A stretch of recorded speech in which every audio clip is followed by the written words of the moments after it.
Hello. Good morning, everybody. Welcome to the Self-Help Today Show. I am Tiffany Bankhead, your host, and this is the Self-Help Today Show where you learn to start helping yourself. So, let's get started. Today we're going to start with an affirmation as usual. So, our first affirmation, we'll say it 3 times. I'll pause so you can repeat after me. So, I have a greater purpose in life. I have a greater purpose in life. I have a greater purpose in life. So I just want all of you guys to know, you have a bigger purpose. No matter what you think, you might have big dreams, but the universe has bigger dreams for you and bigger plans for you. I was just doing my morning devotional, and it said basically, I believe in God, so, you don't have to, but God or the universe, it says basically you have plans, but His plans are greater for you. So you have a greater purpose in life. All right, so my glasses are getting foggy. I just got done working out, so I'm sweating a little bit still, even though it was a stretching workout.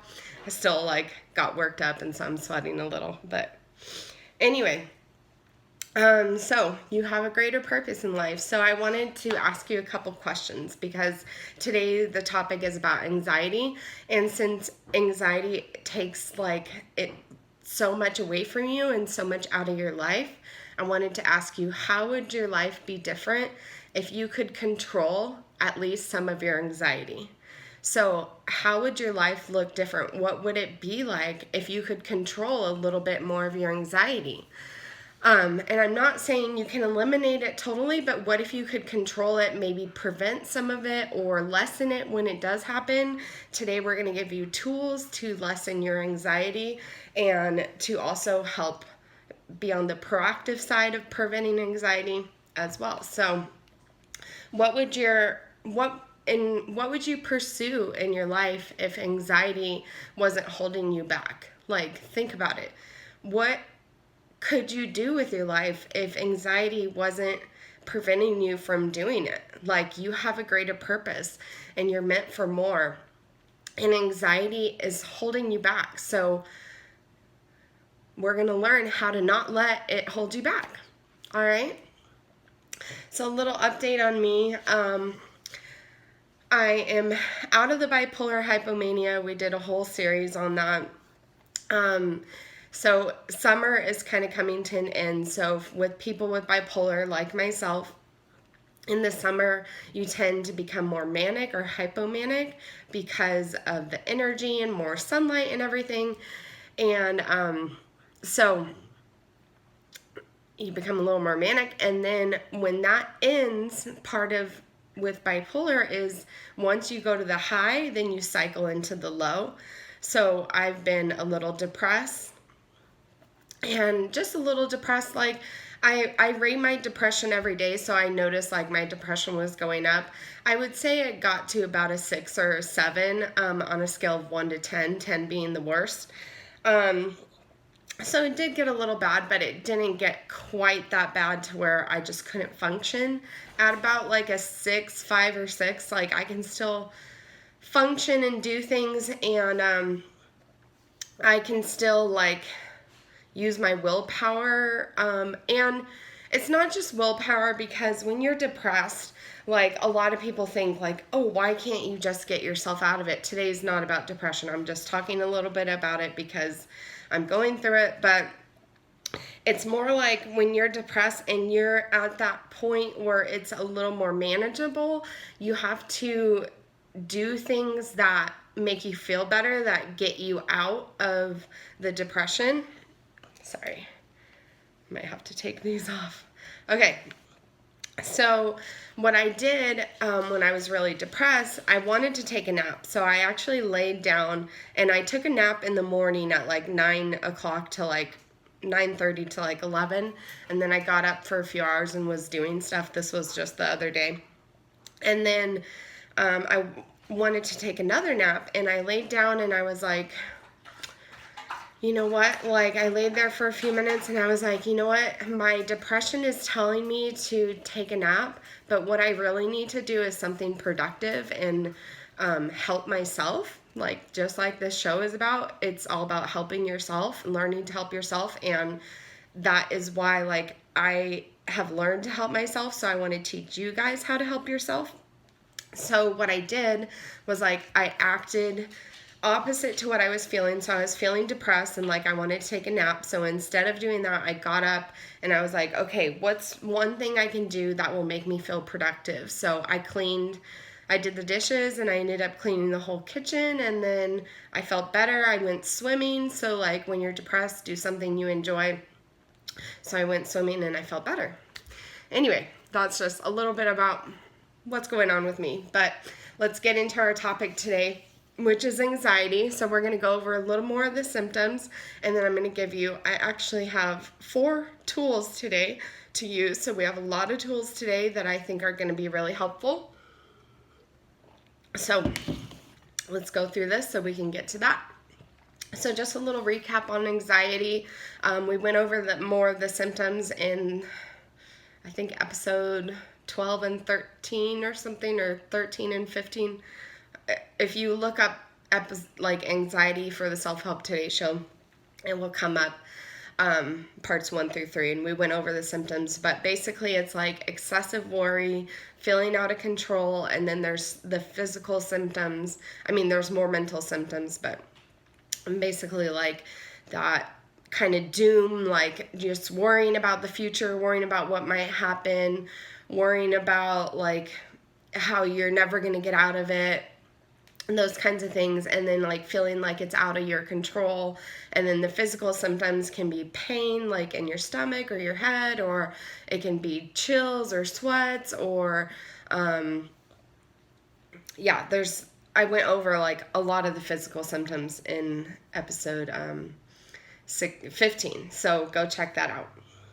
All right, so another symptom of anxiety, and this is what really defines anxiety when it is diagnosable. So I just want to be clear, like, insert disclaimer, this is not a replacement for medical treatment. This is not a way of diagnosis. I'm not a licensed professional. I have a bachelor's in counseling, but I don't have a license. I'm not able to diagnose people. This is basically based off my experience and personally what I know from my education and stuff, but I'm not diagnosing you. You need a licensed counselor or a licensed psychiatrist or a doctor or a social worker licensed to diagnose you. Okay, so you know, to be diagnosable as like generalized anxiety disorder, it needs to impair you or cause like impairment in like your everyday life. So in areas that are important to you in your life. So it can cause, and basically by impairment, I mean it just causes problems. Like it prevents you from doing what you want to do. That's kind of the key with anxiety. Like when you have it, you know, personally, I know this, that it prevents me from being who I want to be and doing what I want to do. And so it causes problems in your school or your work, like you might, you know, call in sick more often, or you might not be able to focus because that's part of the symptoms, is that you can't concentrate or your mind goes blank, so you might not be able to be productive at work. And it would cause problems in your relationships. So whether that means you're avoiding relationships or like doing stuff with your family, or, you know, because of the anxiety and the stress, you might like lash out at somebody, or you just might have like a rift in your relationship or something. The point is that it causes a problem with your relationships. And I want to say mostly like family and close friends, because, you know, like acquaintance, that word just sounds funny. People that you know, like on social media or whatever, like, you know, that's not necessarily going to impair your relationship in that way, but it's going to, like your interpersonal relationships, like the ones in your close circle, that's what it causes problems with. So personally, I had this experience where anxiety really prevented me from my school. So I was doing my bachelor's program in counseling at Grand Canyon University, GCU. Go Lopes! Woo woo! I love GCU. If you're in Phoenix, or I mean, heck, if you're not in Phoenix and you want to go to a great school, highly recommend Grand Canyon University. It's a great school. Anyway, I was in school and I was taking summer class because I wanted to get done quickly, and I wanted to like make up some classes in the summer and stuff. So I was doing that, and I got in a car accident. So I already have, before the car accident, I already had generalized anxiety disorder. So I already had, good morning, everybody. Hello. Oh, I love you, Ella. Anyway, so I had anxiety before the car accident, but then I got in the car accident and it wasn't my fault. And somebody hit me and I fishtailed, so my car like swung around basically, and it was a pretty good impact, but it was more like traumatic, like frightening than anything. And I had this was 2017, so I had actually been in an accident in 2013 where somebody cut me off and I hit them, so that was scary also. So this was kind of the second big accident that I got in, and it was very traumatic. Like, it made my anxiety like skyrocket. It was out of control. Like, it was so bad. I was having panic attacks, anxiety attacks, and I just, I couldn't do my schoolwork. I was in school. I actually was finishing a class. I didn't do my final paper. Luckily, I already had a high enough grade in the class. I think I ended up getting an A- or B+ or something, because I got like A's on everything else. So even without doing my final paper, I still passed the class, which thank God, I was happy for that. But then I was starting another class and I was behind in it. So what I did, with one good thing that came out of that wreck and the anxiety that it caused, was it made me go on disability for my school. So basically I got accommodations for my schoolwork and being able to have more time to get my assignments done. So that way, when I was having the anxiety and panic attacks and stuff, I could still have time to get my schoolwork done. So I just basically got an extension on stuff. So I will say, if you're in school, like higher education, like college and stuff, whether it's community college or a university, if you have major anxiety, like, of course, for school, you have to be diagnosed, so you have to go see a psychiatrist, and you have to get a letter from them. But you can get on disability if you have anxiety, because school is so stressful, high stress environment, lots of papers, right? All the assignments and stuff. So if you have generalized anxiety or panic disorder or any of the types of anxiety, when you see your psychiatrist, ask them for a letter for accommodation for disability for your school. So that's something I recommend. It literally helped me get through school. That was in 2017. I graduated in 2018. So basically for like a year and a half, I had those accommodations and I was able to graduate with honors.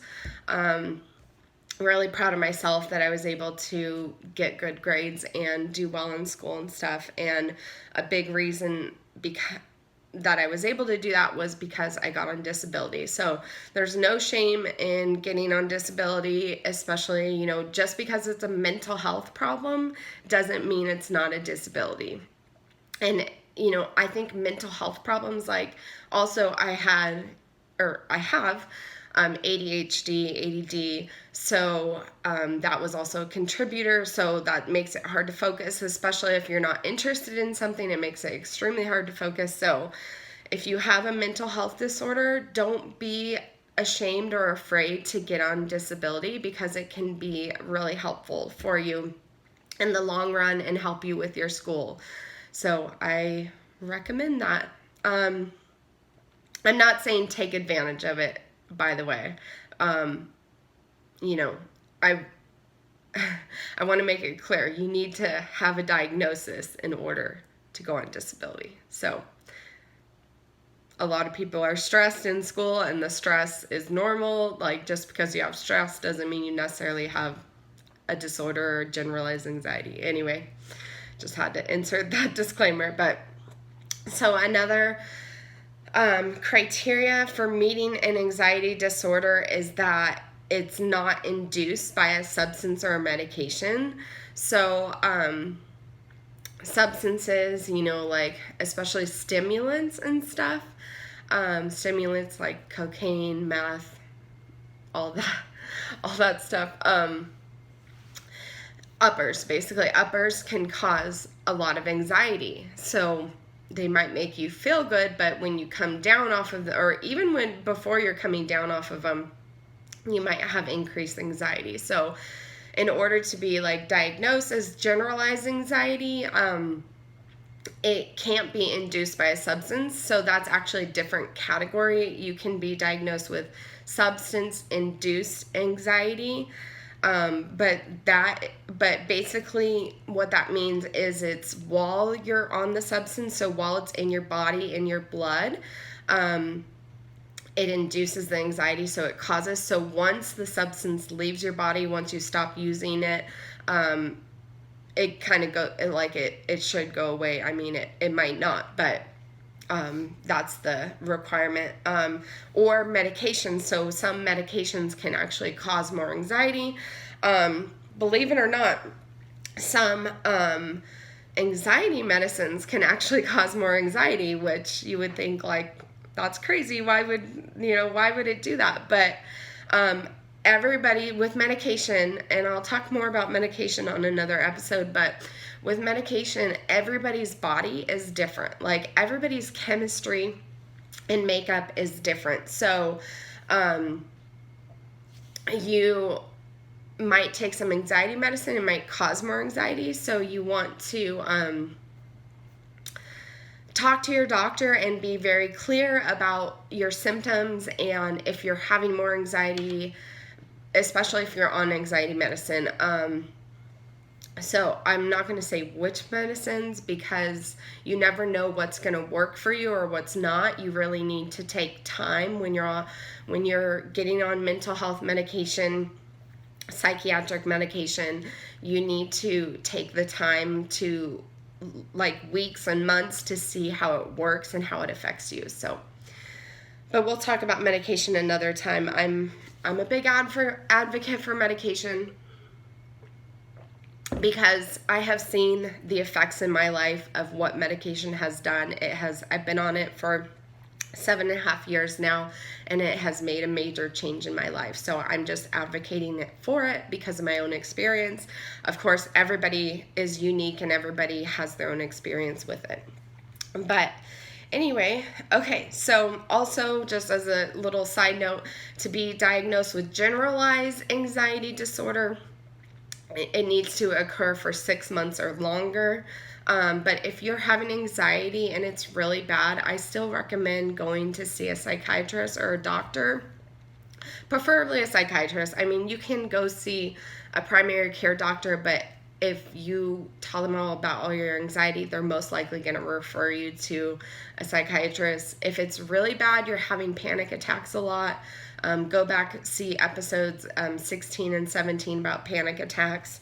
I would recommend going to a mental health hospital and getting checked in and getting treatment right away for that. But if it's occurring for 6 months or longer, you definitely need to go see a psychiatrist. But if it's not that long yet, and maybe like with some of these tools I provided for you in the past few episodes and in this episode, if you can manage it, it might not be necessarily enough to be diagnosed. So just a side note. But okay, so let's get into our tools. I'm going to try to go over them a little quickly, but I think they're all important. So, number 1, deep breathing. So when I say deep breathing, I mean breathe in, hold it, breathe out, and you want to breathe into your stomach, your diaphragm. So like people think when you breathe in, you should breathe into your chest. That's not correct. If you do yoga or anything like that, you know, like you breathe into your belly, into your stomach, right? So I'll just do an example. So you breathe in for like a 4 count, hold it for like a 3 count, and breathe out for 7. So you would breathe in, excuse me, breathe in, 1, 2, 3, 4, hold it, 1, 2, 3, and exhale.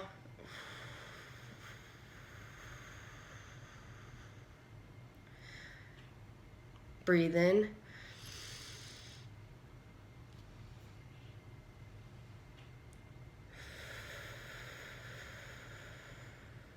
Okay, so that's an example of deep breathing. So, and when I say deep breathing, don't just do it once, like do it at least 3 times. So I recommend at least 3 times, but actually I recommend doing it for 1 minute. So if you have an Apple Watch, it actually has a timer on it that reminds you to deep breathe. I think you can set it for every hour or every whenever, but it has, and it times, so it actually vibrates and times 1 minute of breathing, and it does like this little thing where it shows you to breathe in, breathe out. My Apple Watch is broken right now, but that was really helpful. It would like pop up and remind me, and I would just take some breaths. So I recommend when you do deep breathing, do at least 5 to 10 breaths or 1 minute, because that's really what's going to change your chemistry and like get your body from the sympathetic system to the parasympathetic system. Basically what that means is it just gets your body out of a state of anxiety and stress and agitation to a more relaxed, calm state. So deep breathing, highly recommend it. Also, along with deep breathing, you can do a meditation exercise that incorporates most meditation, especially if you do guided meditation, incorporates deep breathing. So I highly recommend. I have Audible that has a bunch of free meditations, but there's like the app Calm, and there's tons of apps. Just search meditation app, and there's a bunch of free ones and stuff.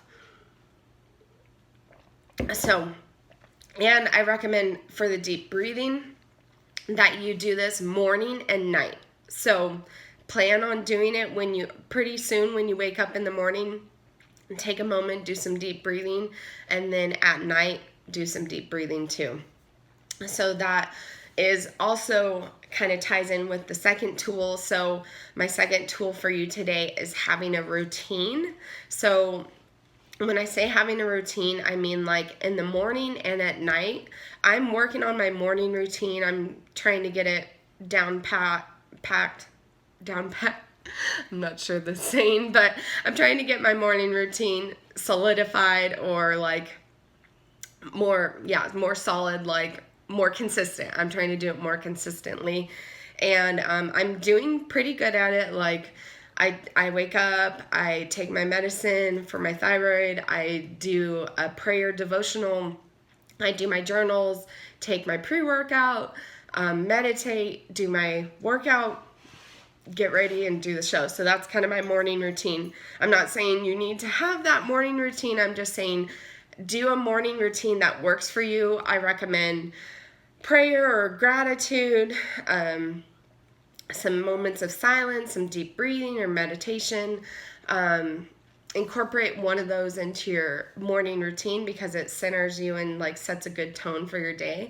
And then kind of the same thing with a nighttime routine. I'm working on developing a nighttime routine, so I'm not great at it yet, but it helps if you have like steps before you go to bed that you use to again center yourself and get you ready for sleep and prepare you for the next day. So get a routine. Also, having a set schedule and like planning your week is a great way to help prevent anxiety, because I think a lot of anxiety comes from stress, and when you're more likely to be stressed when things are happening that you don't have planned and stuff. Like, of course, you can plan out your schedule and plan out your week.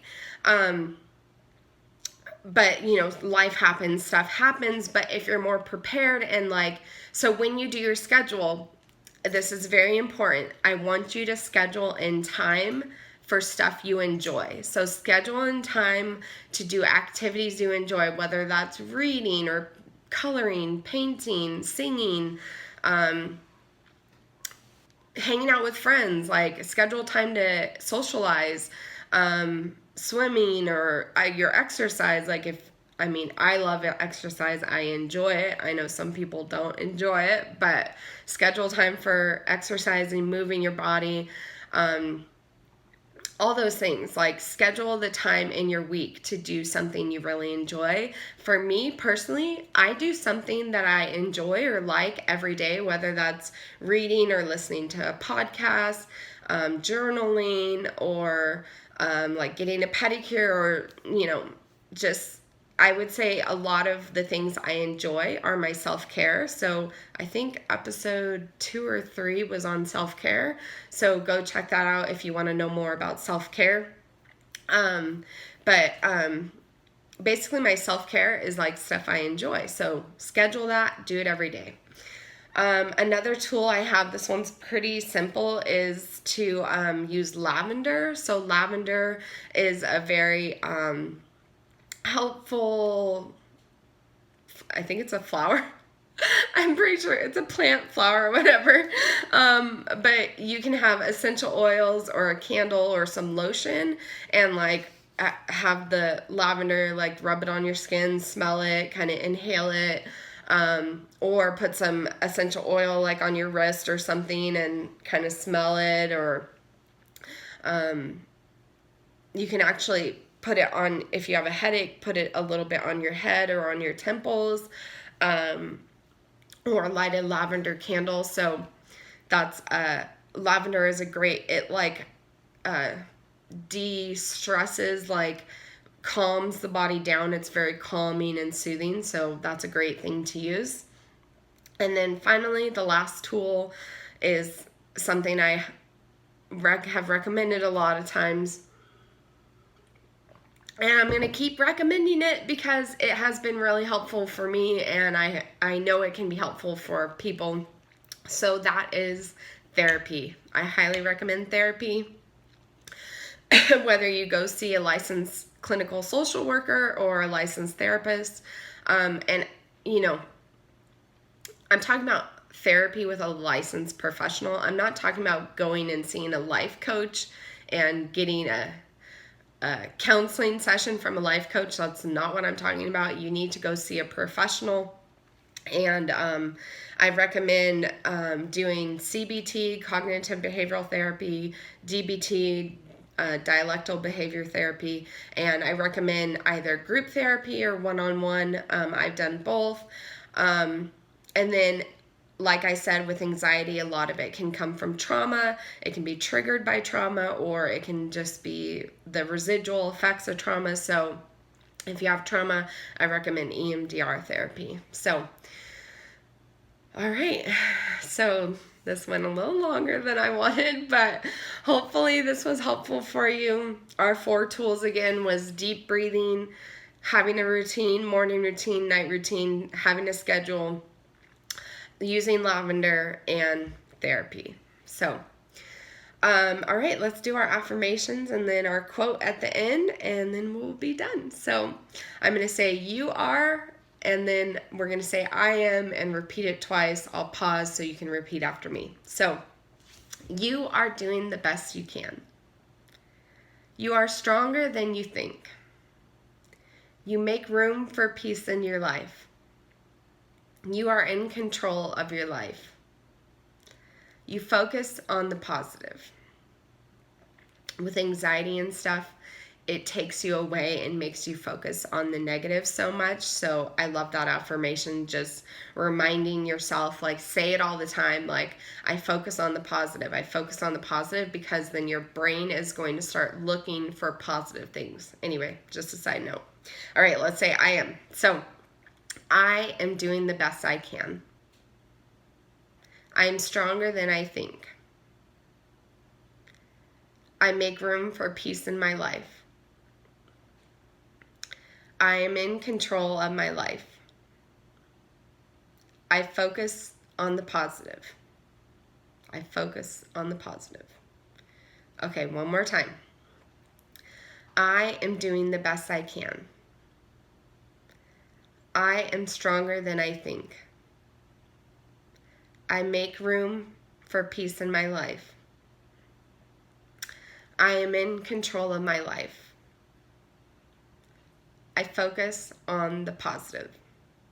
I focus on the positive. That's a great affirmation. I highly recommend it. Say it a lot. Say it throughout your day. I focus on the positive because you're going to train your brain to start looking for positive things. So say it. I mean, we do affirmations on this show because I highly recommend them. There's an episode about affirmations. I forget which one it is, but go watch. If you go to the Self-Help Today Show page, you can just type in affirmations and find the show on affirmations, and you can learn how powerful they are, how they've changed my life, and how they can change your life. So an ending quote we have today, I have two, because I just thought I really liked both of them, but one's from William Shakespeare. Obviously, you know who Shakespeare is. He says, present fears are less than horrible imaginings. So present fears are less than horrible imaginings. So that kind of that really tied in with anxiety, because with the worry, because when you have anxiety and you worry about things, like the things you imagine, the things you think about that could happen are way worse, way more bad. I don't know if that's proper English, but they're worse, they're badder than what is actually happening, right? So the things you imagine, the things you think that can be really bad are probably worse than what is actually happening in your reality. So this is another quote from Jacqueline Whitney. She's an author, blogger. I'm not really sure what book she's written, but she's a blogger, Jacqueline Whitney. Look her up. She has a Facebook page. She says, "Hey you, keep living. It won't always be this overwhelming." So I think that's important to remind you when you have anxiety, hey you, keep going, keep living. It won't always be this overwhelming. So if you use the tools, I've provided I think 10 tools over the 4-part series for anxiety. If you start using these tools every day, you are going to start noticing your life is getting better, that things are improving, and your anxiety will be less overwhelming. So hey, you, keep living. It won't be this overwhelming all the time. Use these things, and I promise you they will make a difference, and they will help you, and you will overcome your anxiety to an extent. And I'm not saying it disappears. I'm just saying you can control it. You can reduce it. You can manage it. So please use these tools. If you've used them, let me know. I'd love to hear in the comments. If you have anxiety, you know somebody that has anxiety, please share this to help them, because I think these tools are very useful, and this information is important and empowering for people. When people are educated and know about stuff, they're empowered to make a difference in their life. So I'm Tiffany Joy Bankhead. Thanks so much for watching. Until next time, this is the Self-Help Today Show, and go start helping yourself.